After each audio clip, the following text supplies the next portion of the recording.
कि कुपोषण के यदि आंकड़े देखें तो वो 1 महीने के बच्चे से लेकर के और आपको 6 साल तक ज्यादा दिखेंगे, 12 साल तक ज्यादा दिखेंगे। और लड़कियों को तो विशेष करके मैं लड़कियों के संबंध में कहना चाहती हूँ कि चाहे उन्होंने मिडिल क्लास का कटाक्ष किया हो, चाहे किसी भी क्लास पर, आज जो लड़कियां जिस गति से आगे बढ़ रही हैं, निश्चित तौर पर वे अपने हेल्थ को लेकर के भी कॉन्शियस हैं।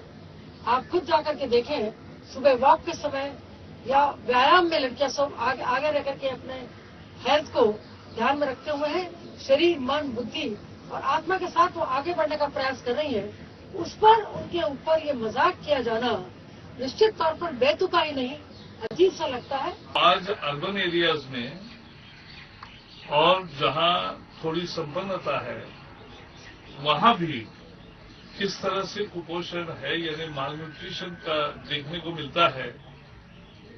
ये एक मेडिकल की सारी फ्रेटर्निटी इसकी चर्चा कर रही है और जितने भी सर्वे हो रहे हैं तो एनीमिक कंडीशन झुग्गी झोपड़ियों से ज्यादा ऐसे बस्तियों में भी दिखती है। तो ये एक मेडिकल के विशेषज्ञों की राय आप ले, एक बड़ा सवाल और बड़ी चर्चा हो रही है।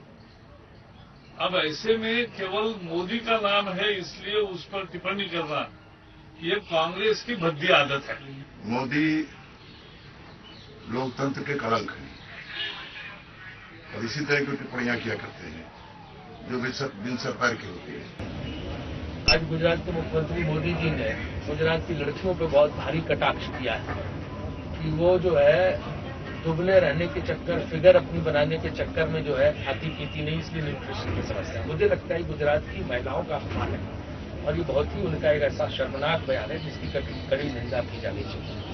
फिट रहना हेल्थ का परिचायक होता है, उसे ये कहना कि इसलिए न्यूट्रिशन की समस्या है, पोषण की समस्या बहुत गलत है। वो भूल रहे हैं कि गुजरात के गांव में बच्चों में न्यूट्रिशन की बहुत कमी, पोषण की बहुत कमी है। गुजरात की सबसे बड़ी दुर्भाग्य की गाथा यही है कि शहरों में रंग रोगन पब्लिसिटी करा के उस रह लेते हैं बड़े बड़े उद्योगपतियों से, लेकिन गांव में लोग बेहद परेशान हैं। इस तरह से एक